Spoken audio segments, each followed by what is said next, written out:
Carl Jung discovered that 15 to 20% of people are wired completely differently. They process the world more deeply, feel things more intensely, and they need solitude like other people need air.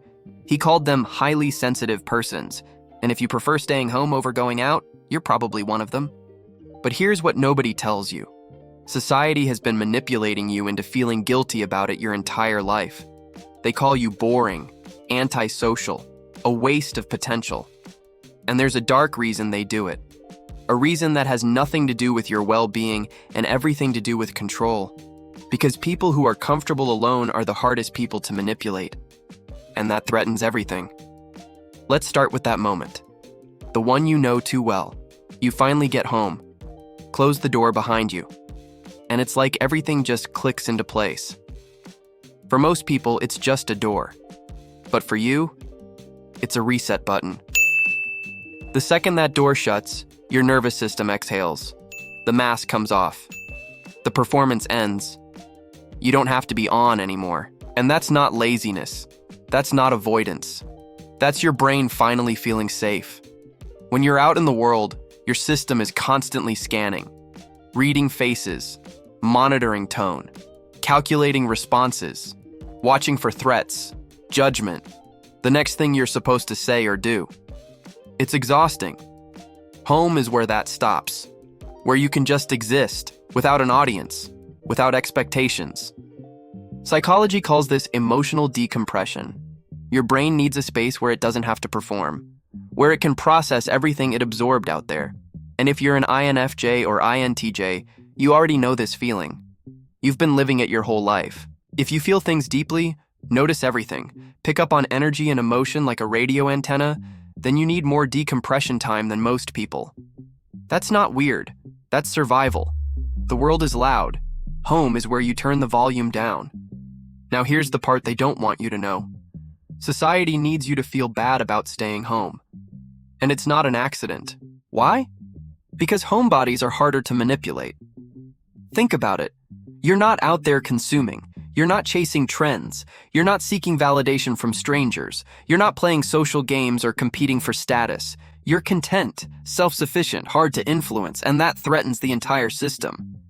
The economy runs on dissatisfaction, on FOMO, on making you feel like you're missing something if you're not out there buying, doing, being seen. But you've figured out that the best moments in life don't require a ticket, a reservation, or an audience. So they shame you. They call you boring, antisocial, a hermit. Because if everyone realized they didn't need constant external validation, the whole game would collapse. Machiavelli called this strategic withdrawal, the power move nobody sees coming. When you remove yourself from the game, you stop playing by their rules. And that's when you become dangerous. Here's the manipulation tactic they use. They disguise control as concern. Are you okay? You never come out anymore. Don't you think you should be more social? You're going to regret wasting your youth staying home. It sounds like care, but it's pressure.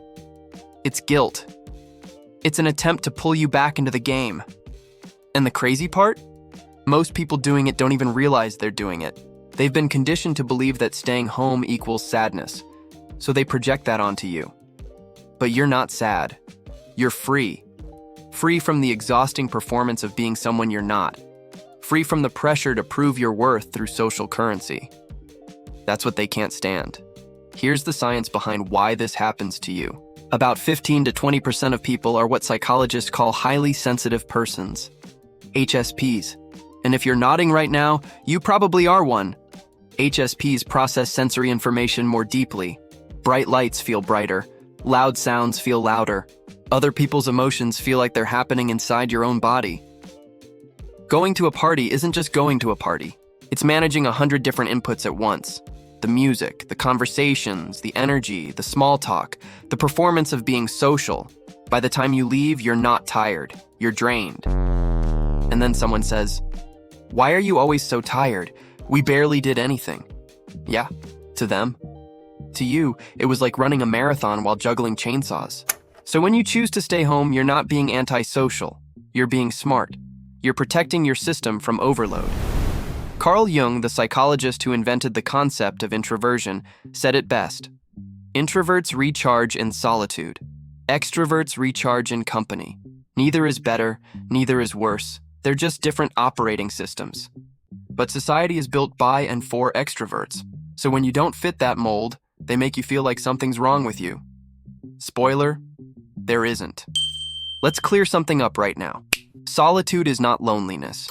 Loneliness is when you're alone and you don't want to be. It's painful. It's isolating. It's a lack of connection. Solitude is when you're alone and you chose it. It's peaceful. It's restorative. It's connection with yourself. Homebodies don't avoid people because they hate them. They avoid people because they love peace more. There's a massive difference. You can be surrounded by people and feel lonely. You can be completely alone and feel whole. The world doesn't get that. They see you staying home and assume you're sad, isolated, missing out.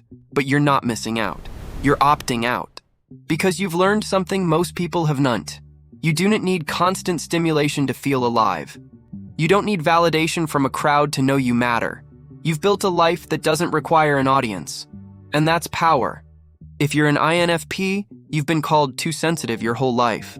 But research in psychology and mental health shows that people who are comfortable with solitude have higher levels of self-awareness, emotional regulation, and mental clarity. They're not running from themselves. They're sitting with themselves. And that takes strength most people don't have. You're not lonely, you're selective. Here's what being a highly sensitive person actually means for your personal development. It means you know yourself. You know what drains you and what fills you up. And you're not afraid to honor that, even when the world tells you you're wrong. It means you've stopped outsourcing your happiness. You don't need a packed schedule or a crowded room to feel alive. It means you've built an internal world so rich, so fulfilling, that the external world can't compete. And that's not weakness, that's mastery. Jung had another concept for this: the wounded healer.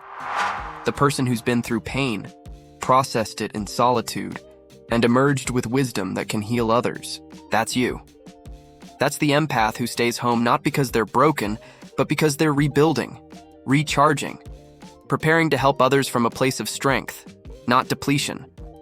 Research shows that people who spend intentional time alone have better mental health, stronger sense of identity, and deeper relationships when they do choose to connect. Because when you're not desperate for connection, you can be selective about it. You can choose quality over quantity. Studies on intelligence and emotional intelligence reveal something fascinating. Highly intelligent people prefer solitude. Not because they dislike people, but because they've learned that depth requires space. You're not avoiding life. You're curating it. And in a world that's constantly screaming for your attention, your energy, your time, choosing to stay home is an act of rebellion. It's saying, I don't need your validation. I don't need your approval. I'm good right here. That's power. So if you're watching this from your couch in your pajamas with zero plans tonight, you're not broken. You're not missing out. You're exactly where you're supposed to be. The world will keep trying to make you feel guilty about it. Let them. You know the truth. Home isn't where you hide. It's where you heal, where you recharge, where you remember who you are when no one's watching. And that's not something to fix, that's something to protect. Drop a comment with your personality type: INFJ, INTJ, INFP, HSP, or empath. Let's normalize choosing peace over performance. Because Carl Jung was right. Some of us are wired differently. And that's not a weakness. It's a superpower.